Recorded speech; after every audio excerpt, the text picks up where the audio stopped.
Bonjour, nous sommes le dimanche 18 août 2024 et le sujet sera Texas Instruments, le fabricant de semi-conducteurs, et le Chip Act de l'administration Biden, qui est une enveloppe de plusieurs centaines de milliards de dollars, aidant les entreprises à s'installer et à se développer aux États-Unis pour justement contrebalancer la domination asiatique en ce qui concerne la fabrication des semi-conducteurs et favoriser justement l'implantation aux États-Unis d'usines, de fabriques de semi-conducteurs.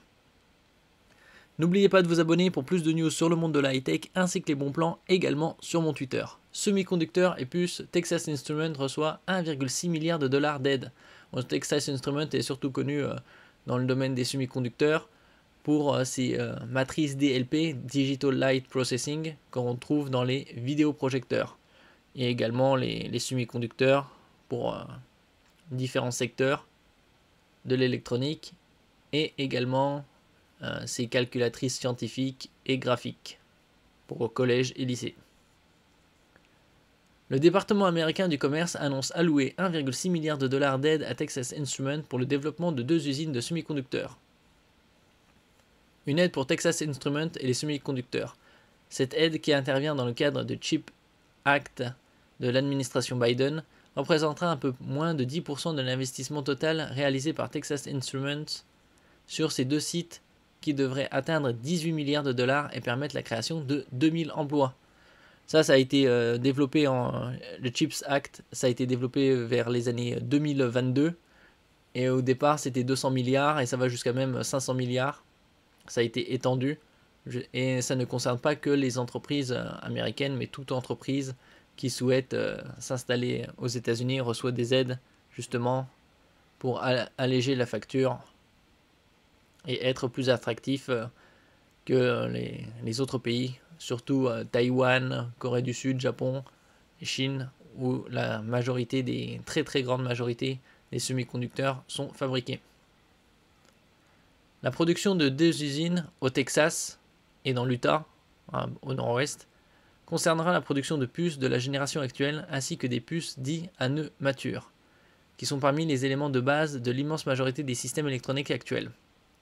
Ces types de puces ne sont pas les plus rémunérateurs pour une entreprise, mais nécessaires à l'automatisation de la chaîne d'approvisionnement américaine concernant les semi-conducteurs, a souligné le secrétaire au commerce Gina Raimondo, cité dans le communiqué. Durant la pandémie, les pénuries de ce type de puces ont nourri l'inflation et rendu notre pays moins sûr. Avec cet investissement, le gouvernement Biden-Harris, la vice-présidente, souhaite aider à sécuriser la chaîne d'approvisionnement, a-t-elle insisté. C'est surtout, tout est à base d'électronique aujourd'hui.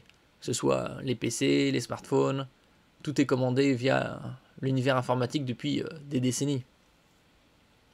Il s'agit du 16e investissement réalisé dans le cadre du CHIPS Act, a souligné un responsable du département du commerce, précisant que 30 milliards de dollars ont d'ores et déjà été engagés pour soutenir un investissement privé total de plus de 400 milliards de dollars aux États-Unis depuis le vote du texte.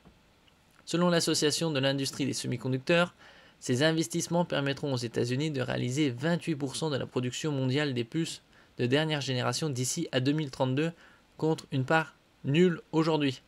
Donc ils passeront quasi on va dire de 0 à 28, c'est quasi un peu plus du quart, et ils se rapprochent du tiers de la production mondiale.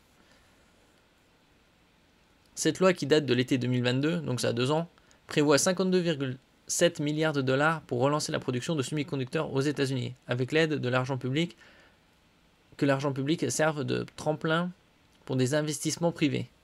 Elle vise en particulier à atteindre un objectif de production de 20% des semi-conducteurs de dernier cri fabriqués dans le monde d'ici 2030. On avait lu des articles il y a quelques mois de cela. C'était avec TSMC en Arizona, ainsi que Samsung, entre autres. Aujourd'hui, plus de 90% de la production de semi-conducteurs est concentrée en Asie, en particulier à Taïwan, avec TSMC, Mediatek, en Corée du Sud, au Japon et en Chine. Donc en gros, d'ici, on va dire 8 ans, 28%, entre un quart et un tiers de la production mondiale se trouvera aux États-Unis, d'après leur plan. Et donc ça a l'air de bien se développer, puisqu'il y a de plus en plus de fabriques de semi-conducteurs qui se développent sur le sol américain. Merci pour votre écoute et à la prochaine.